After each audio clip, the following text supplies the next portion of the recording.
I have been sharing this 5-part series from this woman named Dr. Shauna. She's talking about how people tend to demonize the poor simply for being poor. So, and I've been putting it at the beginning of my Leopards are Feasting videos because people watch those videos. So this is about 2 minutes long. Go ahead and check it out.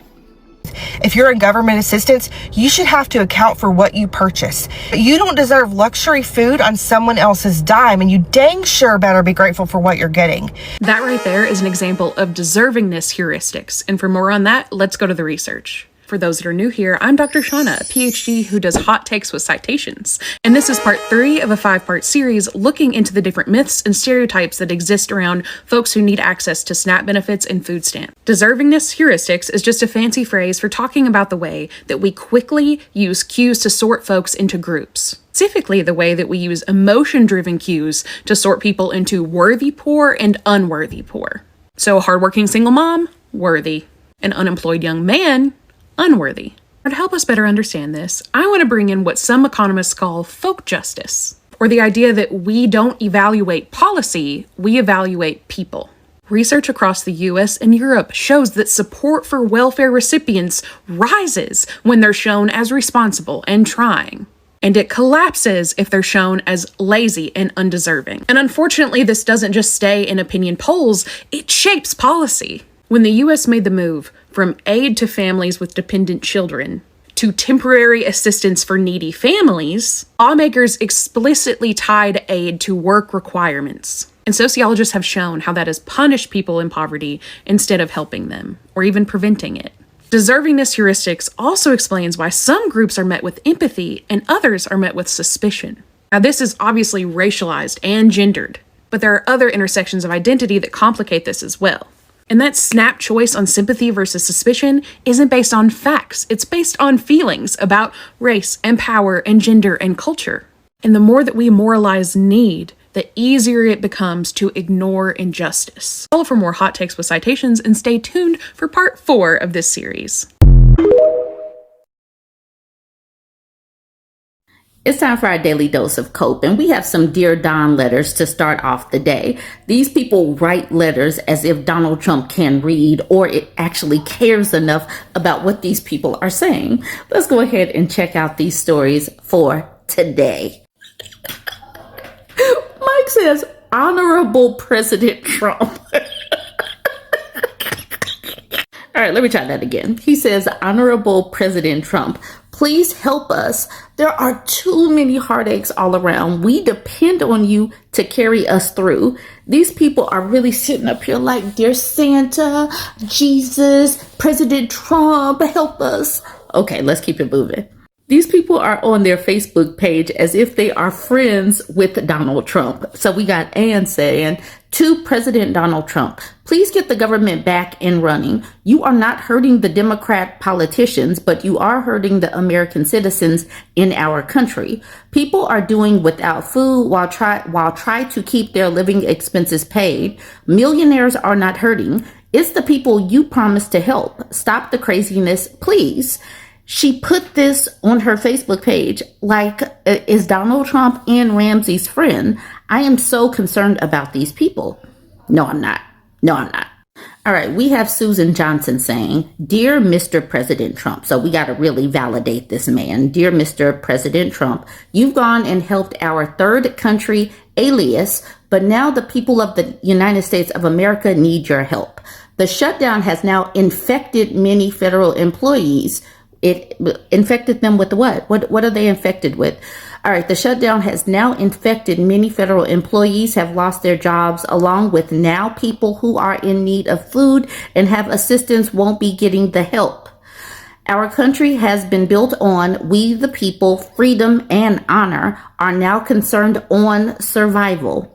President Trump, please help us, the American people who depend on leadership and concern for all people, just as presidents before you, President Lincoln, President Kennedy, Martin Luther King Jr., all standing for all the people. Please take care of the United States of America. Woo-wee, Susan Johnson has some words. She has some words. Vicky says he doesn't care and actually wants to keep you down and needy. And then Charlotte at the bottom tagged Chuck Schumer. Once again, we have another person making a post to Donald Trump on Facebook. So Tammy says, please, President Trump, use the funds that are put aside to help people have a nice Thanksgiving.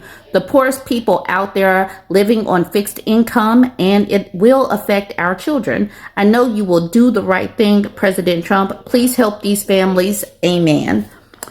Why do you think he's going to help the people? He's already said, F them people, F snap. I ain't giving them nothing. He don't care. So those are the Dear Don letters. I hope that you enjoyed them. I did. Now we're going to talk about these two women. This is Betty and her daughter Hannah. Betty is a Trump supporter and Hannah is a type 1 diabetic. So this one's titled, Trump voter speaks out. Focus on dining rooms, not ballrooms. All right. It says a longtime Trump supporter and her 26-year-old daughter with type 1 diabetes are losing the $300 a month in SNAP benefits they rely on to maintain healthy blood sugar levels. Now she's questioning her vote. Before I get to that story, I want to remind us all that he has been kicking it big. He's always playing golf. We know that. But this is their Halloween party, which was a Great Gatsby theme. He had a Great Gatsby themed Halloween party. The Great Gatsby is set in the 1920s. What happened at the end of the 1920s, beginning on October 29th? I remember that date because it's my birthday. But October 29th is the start of the Great Depression. And he is trying to take us to the greatest depression, the Trump-pression. The Greatest Depression 2.0. That is what he's trying to take us to. Now let's talk about Betty and Hannah. With Trump's focus elsewhere, the economy shows signs of trouble. One Trump voter told NBC News that while she believes Trump deep down wants to boost the economy, he's busy out of the country and focused on demolishing the White House. So I'm not even going to act like I can say their last name. These people are going to be Hannah and Betty. All right, it says for Hannah, the government shutdown is more than just a political fight. The 26-year-old Buffalo area resident says she has type 1 diabetes since she was 10 and also now has a mental health disorder that prevents her from working. The $300 she receives each month in food assistance from the Federal Supplemental Nutrition Assistance Program has been a needed lifeline to make sure she's able to maintain her blood sugar level. I need those benefits for my food. If I don't get the food, I won't be able to control my numbers, she told NBC News. If you don't get it taken care of, you can lose toes or limbs or go blind. Now she is among the more than 40 million people who may not receive their November SNAP benefits as the government shutdown goes into its 6th week with no end in sight. It's scary, she said. Trump's attention, however, was elsewhere this weekend. Just hours before these food assistance benefits were set to lapse, President Donald Trump hosted a lavish Great Gatsby-themed Halloween party at Mar-a-Lago with the theme, "A little party never killed nobody." And on Friday, he posted dozens of photos on social media about his fancy renovation of the Lincoln bathroom in the White House. Along with the loss of SNAP benefits and the disruption of other social service programs for millions of people, the government shutdown has resulted in federal employees going without pay. Many of them have turned to food banks and unemployment benefits to get by. Hannah's mom, Betty, a 63-year-old recent retiree who is a caretaker for her daughter and a longtime Trump supporter, says she is losing confidence in the president she once supported amid the shutdown fight. I think deep down he wants to help the country with things like food insecurity. He does. But now he's just busy out of the country and demolishing the White House. I know that is being paid for with private funds, but those could be used to help people. It all seems very selfish. Betty says she now regrets voting for Trump in 2024 and would prefer a Democrat in the White House to protect benefits he, Trump, wants to cut.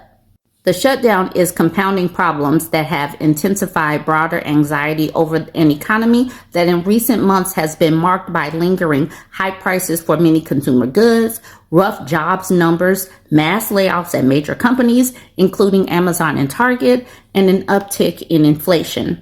That stagnation has, in recent months, eroded the high approval marks President Donald Trump once enjoyed on the economy. The bleak picture has some Republicans sounding the alarm to the White House even though delivering the news isn't easy. No one wants to tell the president he's losing on the economy, said a Republican strategist who said they recently warned the White House about these concerns. And that's the thing. You can't really tell him the truth, because you tell him the truth, you're going to get fired.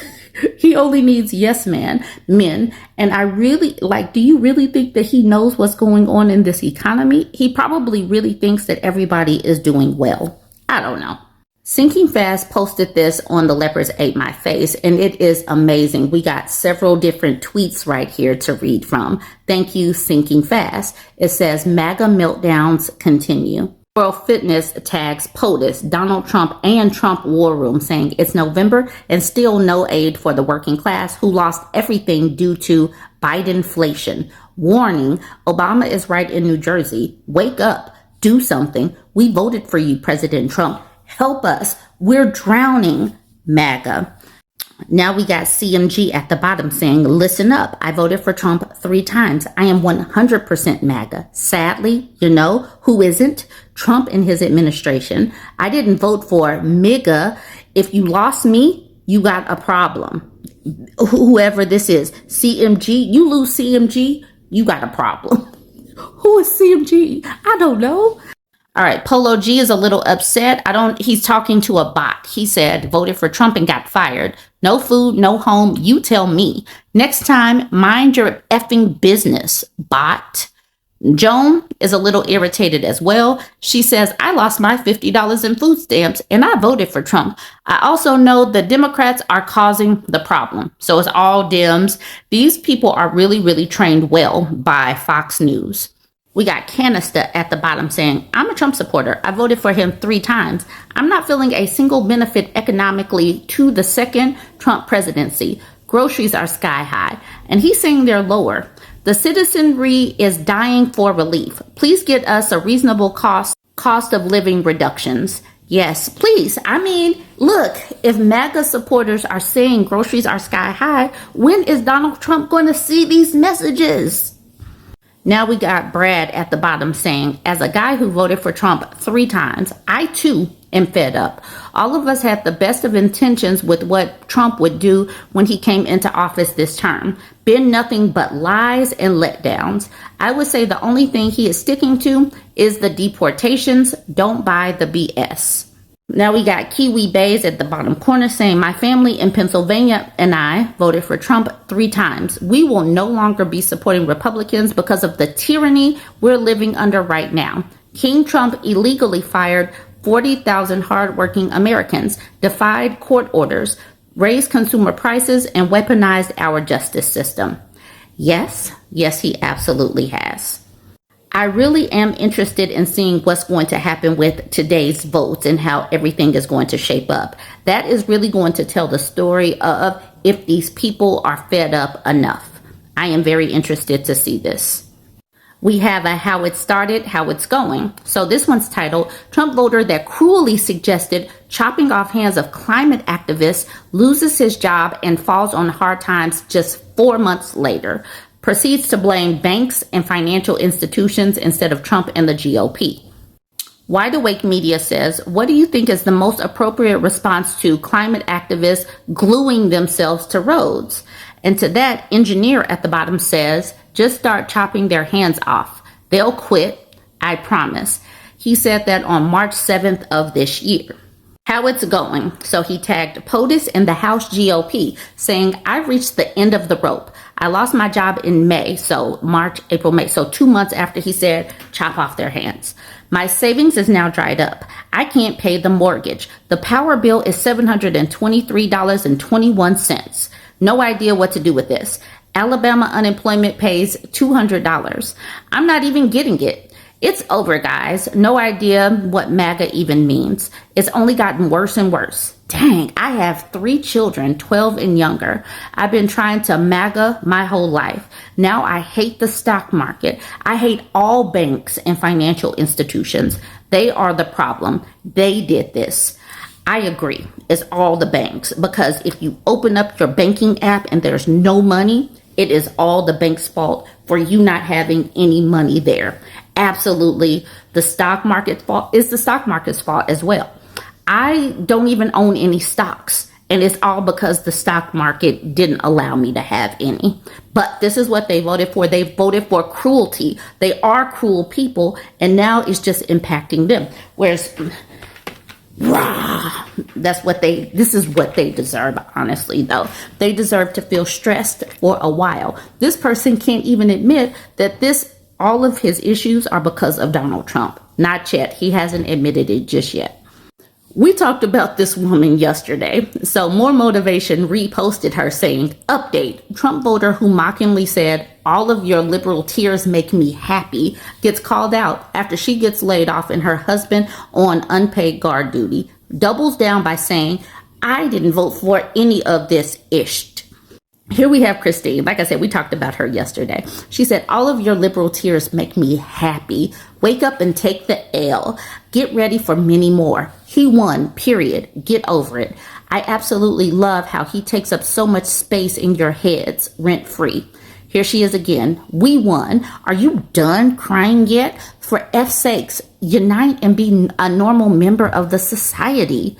Here she is again. This is October. So this is before he won, saying to Jennifer Aniston, sit down and shut up. Nobody cares about your opinion. You simply just don't matter anymore. Your vote for Kamala Harris regime is disgusting. You may still be pretty on the outside, but your soul and image are pure evil. Voted Wednesday for Donald Trump. October again. This is Christine. I've never voted Democrat in my life, but thank you for seeing through their BS and voting for the only candidate that can save our country, Trump 2024. And then she says, source, laughing my butt off all the way to the voting booth, Trump 2024. Lauren Birdbrain's date says, nobody loathes Donnie more than this woman. And then Christine says, that's all you got?